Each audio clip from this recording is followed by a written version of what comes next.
Во летните месеци главна тема на разговорите се одморите и се разбира патувањата. А кога станува збор за патувањата, автомобилот ги има главните зборови околу превозот. Во ова издание на Автомагазин ќе ви покажеме како во голем стил да патувате. Имаме многу нови модели кои се стилски, не само оправдани, туку и посакувани. Одвоивме време и за 75 годишната историја на марката Jeep, која неодамна го прослави овој јубилеј. Се разбира, имаме и уште други остварувања, но нема сците да ви ги откриеме на самиот почеток. Затоа срдечно добре дојде и уживајте во следните 30 минути. Да се создаде моќен мотор е како креирање на неодолив парфем. Се селектираат најдобрите состојки. Така, тој ќе ги поттикне твоите чувства, кои ќе ги паметиш до крајот на својот живот. Peugeot 308 со 1.6 Blue HDI мотор за 190 евра месечно. Да имаш контрола, значи да имаш се. Преземи контрола и одбери Корола. Сега Toyota Corolla бензин за само 13.590 евра или Toyota Corolla дизел за 14.990 евра. Одбираш Корола, одбери и пакет, регистрација и полн резервоар или една година каско осигурување или алуминиумски бандажи. Патосници добиваш во секој случај. Имај се. Toyota, always a better way.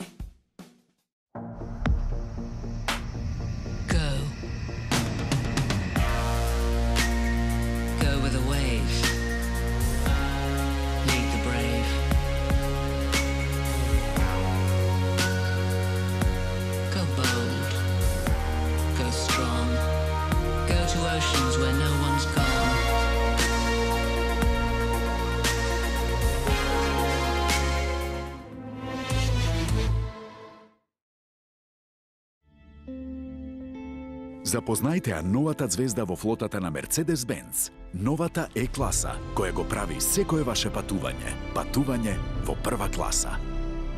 Mercedes-Benz, the best or nothing.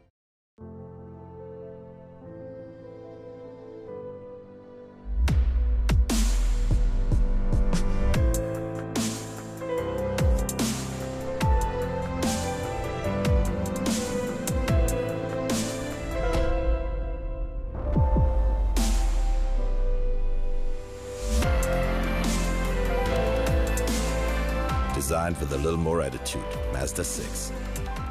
Mazda.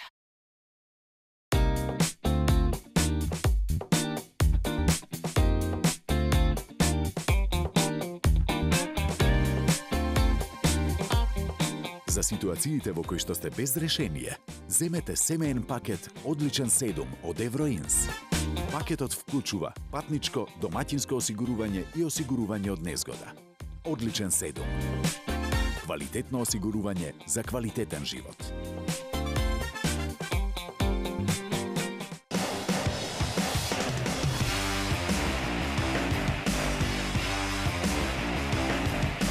Пред да се замине на годишен одмор, една од најголемите фрустрации е како да се спакуваат сите потребни и посакувани работи во гепекот на автомобилот.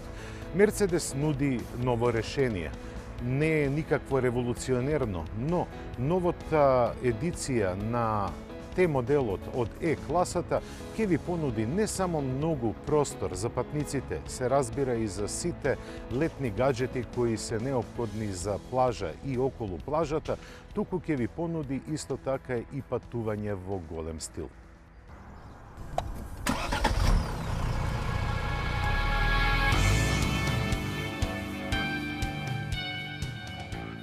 Календарски ќе пристигне за некој ден, но климатски веќе владее. Летото како период во кој секој од нас помислува на патување го најави новиот Мерцедес Е-класа во комби изведба. Колку и да звучи контрадикторно, елеганцијата со која последнава деценија располагаат ваквите возила е една од нивните силни страни. Гледајќи ги, се добива впечаток дека за дизајнерите стана предизвик кој ќе направи поубав караван. Кога Е-класата е во прашање, на Мерцедес не му беше потребен голем напор за тоа. Контурите на новата генерација на лимузината од Штутгарт додадоа повеќе од солидна основа за добро завршената работа. Наследувајќи се освен задниот дел, новиот караван делува моќно на патот, како да повикува на возење долго и далеку. Со многу багаж се разбира, 670 литри за цело семејство и 1820 ако патувате само двајца. Задниот дел со спуштена линија на горниот траб на прозорецот има скоро монолитен изглед, но сега собира за 25% 135 литри помалку од претходникот. Тоа е цената што мора да се плати за патување со стил, и тоа со 745 килограми товар. А новиот караван со своите технологии го овозможува тоа. Да не звучиме здодевно, повторувајќи ги, ќе ги издвоиме само дигиталниот кокпит и полуавтономните можности. Една од карактеристиките на караванската Е-класа е преклопливиот третред седишта за деца. Друга пак внатрешната ширина на просторот за товар меѓу арките на тркалата од 1100 мм. Оние што се занимаваат со превоз на стока знаат дека тоа е доволно за една европалета. Сите пак знаат дека Мерцедес Е-класа е возило со кое патувањето е чисто задоволство, кое во оваа караванска изведба дополнително е унапредено со воздушното ослонување. Тоа овозможува задржување на хоризонталната позиција на возилото без оглед на количината товар во задниот дел. До него лесно се стигнува преку големата електромеханичка задна врата која се отвора со мафтање со ногата. Системот за стабилизација е дополнет со функции за справување со силен бочен ветар и влечење приколка. Таа пак се прикачува на кука која се склопува кога не е во употреба. И тоа автоматизирано. Таква е и трансмисијата. Сите верзии на овој автомобил стандардно се опремуваат со 9 степен G-Tronic менувач. Моторите познати од лимузината ги има 3 дизели и 4 бензинци. Првите со моќност помеѓу 150 и 258, а вторите помеѓу 184 и 401 коњска сила. Последно споменатиот се крие за дознаката E43 AMG, која вистински ќе прилега на допрва очекуваниот E63. За овој караван од Мерцедес ќе започнат да примаат нарачки при крајот на летово, а првите испораки се очекуваат пред нова година.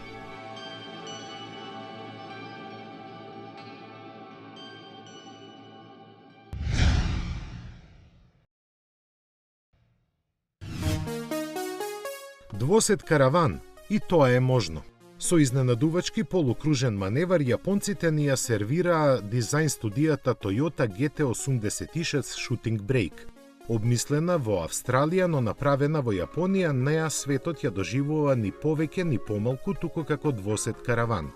Всушност малку повеќе затоа што задните седишта се уште постојат и патниците на нив сега имаат повеќе простор за главите. Повеќе простор има и за багажникот, но ние ќе се задржиме на дизајнот. За него австралискиот менаџер на Toyota Брент Кемп ќе каже дека Toyota GT86 просто ги предизвикувала да се направи една ваква студија, но додавањето на поголема функционалност на спортскиот модел не смееше да ги наруши неговите течни линии и остар карактер. Резултатот го гледаме. Автомобил со перфектно вклопени особини од двата света, за кој главниот инженер на Toyota, Тецуја Тада, ќе каже: како ние никогаш не велиме никогаш, јас би сакал овој концепт еден ден да започне да се произведува. Тоа е повеќе од концепт и ја демонстрира страста кон автомобилите со која ние во Toyota живееме. Но неговите надредени засега молчат и најверојатно никогаш нема да проговорат за овој експеримент. Ако пак проговорат, тоа сигурно ќе биде само колку да ги пофалат напорите вложени за неговото создавање, на разочарување на сите пасионирани љубители на автомобилите.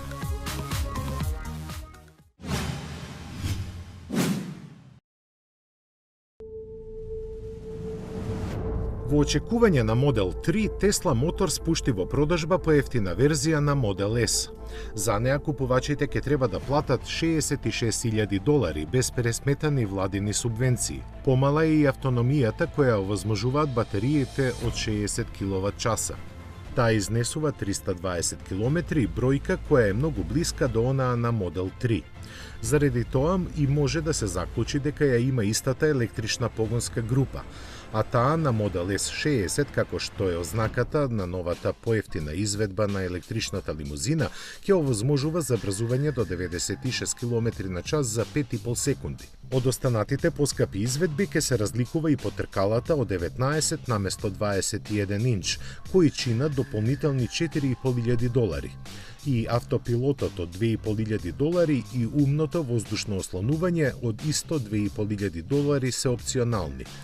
За боја различна од бела или црна ќе треба да се доплатат од $1,000 до $1,500, додека серијски остануваат големиот број безбедносни електронски додатоци. Исто и LED светлата, како и пристапот до суперчарджер станиците за полнење на батериите, регуларните апдейтирање на софтверот, навигацијата со информации за сообраќајот во реално време и друго. Постои верзија со погон на сите тркала, која се добива за екстра $5,000. Сепак наинтересно е тоа што за доплата од 20% целиот погонски систем софтверски може да се надгради на 75 киловат-часа. Што се однесува до Модел 3, не постои друг пример во современата автомобилска историја што имаше таква реакција од пазарот. За него досега се примени скоро 400,000 нарачки, иако првите купувачи ќе чекаат барем година и пол. Од сите заинтересирани, повеќе од половината се одлучија за помалиот електричен седан на Tesla Motors во рок од еден ден по неговата премиера. Главна, но не и единствена причина е неговата најавена цена од $35,000. Од другите познати податоци, за него се издвојуваат само автономијата од околу 350 км и забрзувањето до 96 км на час за 6 секунди. Се друго, вклучувајќи го и финалниот дизајн, е непознато. Tesla Motors лани продаде само 50,000 возила, од кои најефтиното за $75,000.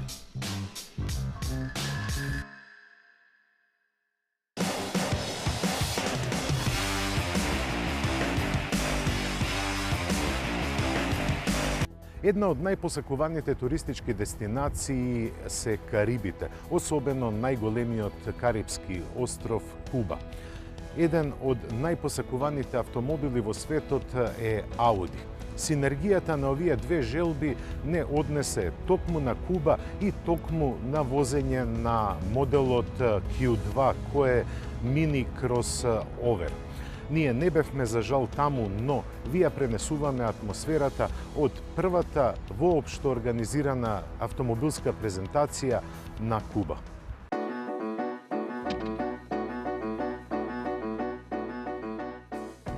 Светот ја открива Куба, а Куба го откри новиот кросовер на Ауди, како прв производител кој се реши да направи промоција во екзотичната карибска земја. Марката од Инглштад сака да ја покаже улогата на предводник на трендовите што сам си ја има доделено. И купувачите се согласуваат со тоа, барем кога е во прашање новиот Q2. Тој во многу нешта е предводник, но за жал не и во дизајнот. Уште кога прв пат се сретнавме со него, не можевме да се отргнеме од впечатокот дека рецептот според кој е направен веќе го видовме кај Q7. Разликата е во тоа што овоа спортско корисно возило е мало, а сличностите се дека е привлечен како и својот голем брат. Тоа му овозможува храбро да се наметне како ексклузивна алтернатива за оние што сакаат и можат да платат повеќе. Тоа е и една од причините зашто се вика Q2, а не Q1, како што првобитно беше планирано. За механичка основа има послужено MQB платформата директно позајмена од A3 со кој го дели истото меѓуоскино растојание.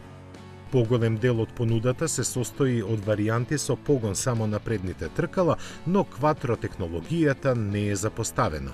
Верзијата со 5 врати е сигурна, додека узборуваната 3-вратна каросерија се уште е под дебел знак прашалник.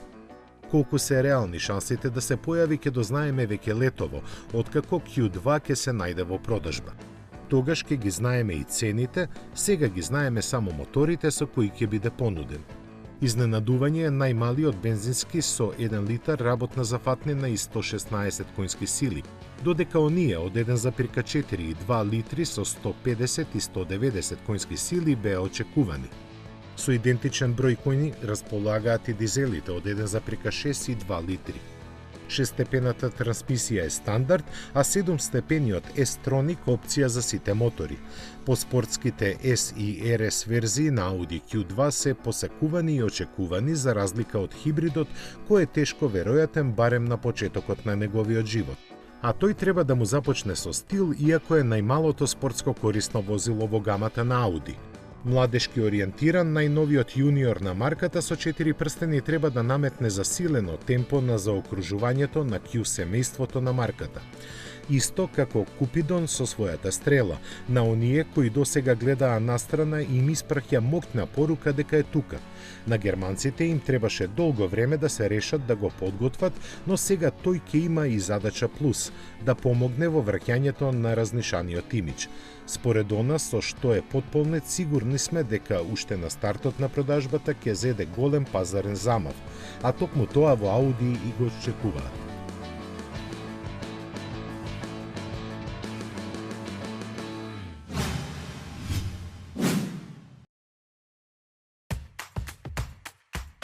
Навикнати сме јужното овошје да има екзотичен вкус, но ова е нешто навистина специфично.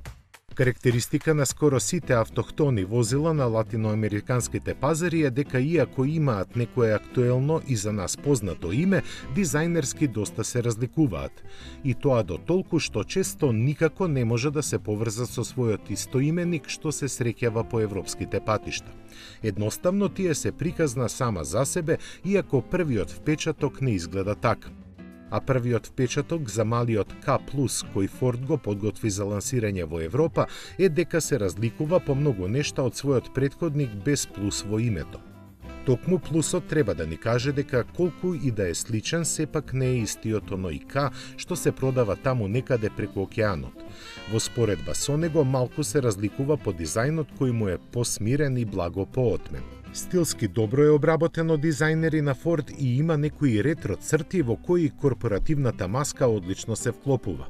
Целокупно K+ не изгледа воопшто лошо како однадвор, така и однатре. Ке биде на располагање само со 5 врати и 1,2 литарски мотор кој ги исполнува Euro 6 нормите.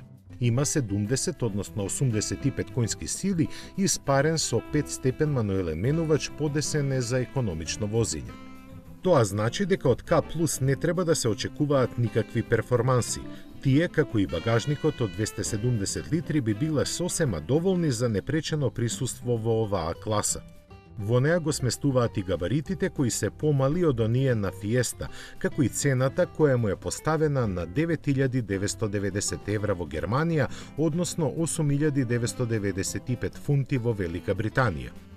Може би не е баш по наша мерка, но затоа пакетот опрема со кој доаѓа е фер потполнет и во него се среќаваат 6 воздушни перници, електронски систем за контрола на стабилноста и друго.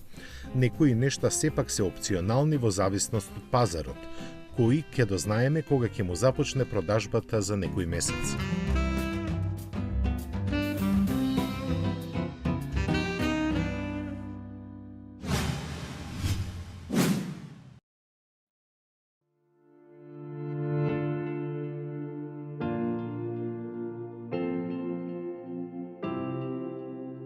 Со малото спортско корисно возило од B сегментот со име Тиволи, SsangYong додаде нова енергија на својата гама возила. Замислен за еден урбан, поинаков и активен стил на живот, тој суштински се разликува од се што порано видовме во јужнокорејскиот производител. Но пазарните трендови кои се повеќе ги намалуваат габаритите на спортско корисните возила, како да не им се допадна на корејците. Не помина многу време и тие ја поставија неговата продолжена верзија. Доозначена со кратенката XLV, таа изгледа така како што изгледа, но дефинитивно вреди подетално да се погледне. Тогаш и ќе се забележи дека има 7 седишта стуткани на должина помала од 4,5 метри. Меѓуоскиното растојание од 2,6 метри не ветува многу простор за патниците, но затоа багажникот располага со солидни 720 литри, кога третиот ред седишта не се користи. Токму тоа е причината за невообичаениот изглед на задниот дел, кој личи како да е насаден на во основа складната каросерија на Тиволи. Би сакале да веруваме дека корејските дизајнери можеа да најдат поинакво и визуелно не толку тешко решение, но тоа е што е. Наместо естетската диета и ускладување со ритмичките и не премногу агресивни линии на Тиволи, тие се решија формата да не ја подредуваат на практичноста. А таа дополнително е нагласена со внатрешноста во стил кој ќе обезбеди посигурен пазарен пристап. Согласно својата политика, Сангјонг нема штедено на опремата. Доказ за тоа се сериските 7 воздушни перници, том-том навигацијата, камерата за возење наназад и слични додатоци кои ретко се среќаваат кај малите кросовери. Посебно не за цена, која на пазарите, каде Тиволи XLV е понуден, започнува од 16.000 евра. Платформата на која се поставени и двете изведби на Тиволи е сосема нова. За разлика од другите производители, таа не е развиена со модификување на патнички автомобил со слична големина. Тоа ветува комплетно отстранување на сите компромисни решенија и поголема приспособеност на возило кон вистинската намена. Затоа и во целата гама се среќава погонот на сите тркала и мултилинк задното ослонување, што кај конкурентните модели најчесто е мислена именка. Од порано знаеме дека ќе биде на располагање со 1,6 литарски Euro 6 мотори. Бензинскиот има 128, дизелот 115 конски сили, а и двата може да се спарат со мануелен или автоматски менувач со 6 степени. Се зборува и за хибридната варијанта, но се уште е рано таа да биде потврдена. Иако глобалните аспирации на овој модел всушност се европски, ќе може да се сретне и на другите пазари, меѓу кои сигурно нема да биде американскиот. –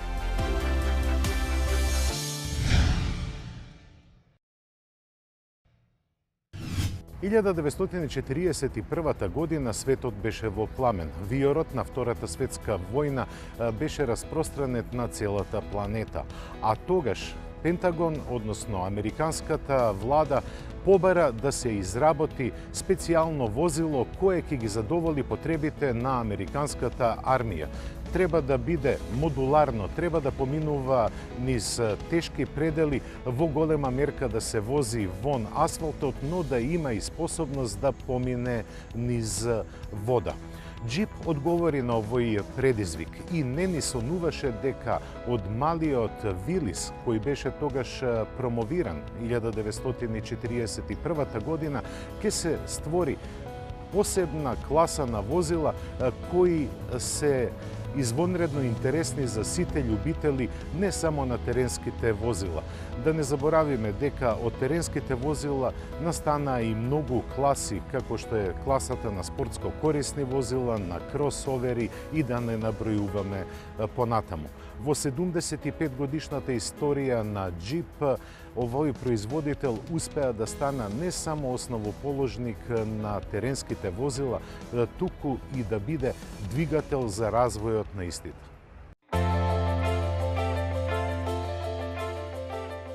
Марката, која е синоним за офроуд возила, слави 75 години од своето постоење. Автентичноста, авантурата, слободата и страста се 4 најважни информации впишани во генетскиот код на Джип. Тој, во текот на својата историја, многу пати докажа дека зад неговото име стојат токму овие референци. Се роди во екот на Втората светска војна, кога за потребите на американската војска беше направено се наменско и се теренско возило. Со текот на децениите приоритетите се менуваа, но символичното значење на 4 букви остана исто. А тоа недвосмислено упатуваше на неговите офроуд капацитети за соочување со секакви предизвици. Се започна кога американските армиски власти ги повика автомобилските производители да им направат лесно извидничко возило што ќе ги замени армиските моторцикли. Условот беше да може многу повеќе од било кое друго возило. Барањето за развој и производство беше испратено на вкупно 135 производители. На почетокот одговорија само 2 компании – Willys Overland и American Bantam. Кога подоцна им се приклучи и Форд, започна нивното меѓусебно надпреверување за добивање на примамливиот владин договор. Првиот прототип беше испорачан од Бантам за само 49 дена. Откако и Willys и Форд ги направија своите возила делумно копирајќи ги конструктивните решенија на Бантам, армијата им порача 70 прототипи за тестирање. Втората рунда од битката за договорот за производство на теренските возила започна во 1941 година. Тогаш армијата на Соединетите Американски држави од сите три производители нарача по 1500 возила, исто така за тестирање. Беше одлучено да се прифати спецификацијата од Вилис со примена на одредени технички модификации од останатите. Меѓу нив беше и изгледот од Форд, бидејќи Вилис имаше ограничени капацитети, армијата склучи договор за лиценсно производство и со него. До крајот на Втората светска војна беа направени 640.000 возила Вилис МБ и Форд GPW, кои популарно беа нарекувани джип. Така името ширум светот стана синоним за поимот теренско возило. Изнесувајќи ја победата на сојузниците на своите плеки, джип ја започна својата трансформација за мирнодопски цели. Крајот на Втората светска војна го означи почетокот на масовното користење на ваквите возила во Америка. Првиот примерок за цивилната употреба, наречен CG-2A, започна серијски да се произведува во 1945 година. Овој модел се смета за прво офроуд возило во автомобилската индустрија. Во целост изведен од воениот модел, од него се разликува по неколку детали. Најзабележливиот е изгледот со големите предни светла и сега светски препознатливата решетка со 7 вертикални отвори. Можеше да се добие со платнен или расклоплив метален покрив, а беа додадени и хромирани украси. Бидејќи беше рекламиран како возило за фармери, имаше и излезно вратило за приклучување работни машини. Многу бргу следеше моделот Station Wagon, кој е историски предок на она што денес го нарекуваме спортско корисно возило. Постојат повеќе причини зошто се смета дека има важно влијание во еволуцијата на ваквите возила. Тој беше првиот модел во индустријата со ваков облик кој имаше целосна челична каросерија, а не беше комерцијално возило. Собираше 7 патници и со својата практичност го воведе концептот на мултифункционални возила. Погонот на сите 4 тркала кој го доби подоцна исто така беше пионерски во овој сегмент. Годините што следеа беа потрошени на уживање во придобивките од пазарниот успех. Со развојот на нови модели за задоволување на потребите на пазарот за мобилност се продолжи во 1963 година. Тогаш со појавувањето на джип Wagoner се создаде сегментот на премиум спортско корисни возила. Конструиран од чист лист хартија, тој просто зрачеше со доза луксус која направи да се доживува како статусен символ. За прв пат понуди автоматски менувач во комбинација со погон на сите тркала, што дополнително го оддалечи од имиџот на фармерско возило. Но со револуционерните технологии не застана тука. Во текот на неговиот развој доби независно ослонување и нов целесно автоматски пренос на сите 4 тркала. Стана возило со кое се оди во театар, со што беше трасиран патот со појавувањето на Cherokee Chief во 1974 година. Многу сличен на Wagoner, од него се разликуваше по тоа што имаше само 2 врати. Беа изфрлени и доста од премиум особините, со што стана прифатлив за поширок круг купувачи. Помладите посебно го сакаа бидејќи им дозволуваше чувство на слобода. Неговата втора генерација која пристигна после цела деценија ја имаше само ознаката Cherokee. Еволуцијата и донесе самоносечка каросерија, нешто што дотогаш беше неспојиво со поимот теренско возило. Тоа отвори пат за создавање цели нови категории и генерации возила, од кои голема пресвртница значеше појавувањето на Grand Cherokee во 1992 година. Поставувајќи нови стандарди во поглед на квалитетот, рафинираноста и опременоста, овој модел долго остана предводник на марката. Тоа е и денес во својата 4-та генерација. Модерната гама на джип се состои од 6 модели, распоредени од иконата на марката Wrangler преку најновиот Renegade до споменатиот Grand Cherokee. Секој од нив ја раскажува 7,5 децении долгата легенда составена од исклучителни патувања и пасијата кон теренското возење. Но без разлика на добро пополнетата понуда, американскиот производител постојано ги провицира сетилата со своите уникатни концепти. Секој од нив си е приказна за себе, низ која исто така се проткаени слобода на движењето и автентичноста на појавата. Ке стане ли некогаш некој од нив реалност зависи само од инстинктите на одговорните и храброста да се впуштат во пазарната авантура, а тоа мора да признаеме, досега го имале во вистинска количина и во вистинско време. Извонредната традиција е доказ за тоа.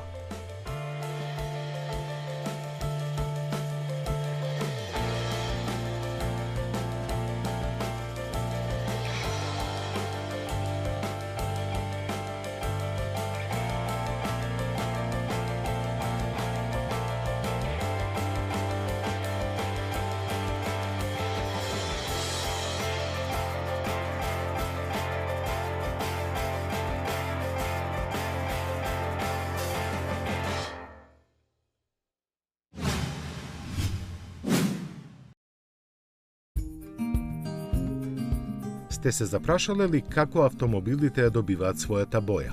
Најверојатно не, бидејќи тоа не е ви е битно се додека таа ви се допаѓа. Но за да биде така, голем тим дизајнери мора долго да работи. Се започнува од основните состојки, пигментите, алуминиумот и минералите. Со нивна комбинација може да се добијат безброј различни бои, но само 12 од нив ја прават колорната палета за секој автомобил. Затоа и се мора внимателно да биде испланирано уште пред да започне развојот на некој нов модел. Тогаш тимот дизајнери се запознава со неговите суштествени карактеристики. Како стручњаци од својата област не им е воопшто тешко да ја вклучат и бојата во нивното нагласување, но мора да ги најдат соодветните нијанси. Инаку целиот труд на инженерите и дизајнерите на екстериерот би бил попуст, бидејќи бојата има големо емотивно влијание врз тоа како купувачите ќе го доживеат автомобилот. Ако тоа е мало, на пример, треба да преовладуваат светлите и поуниформирани тонови. Кај поголемите возила пак се тежнее кон потемни метални бои. Многу битна е и целната група купувачи. Младите се подготвени за похрабри одлуки во врска со бојата на својот нов автомобил, додека повозрастните се далеку поконзервативни. Главна сепак е класата. Таа е факторот што најмногу влијае на изборот, но битно е и во која земја и кој дел од светот автомобилот ќе се продава. Се на се, процесот на избор на палетата бои со која ќе се понуди некој нов автомобил воопшто не е едноставен и е подигнат на ниво на наука.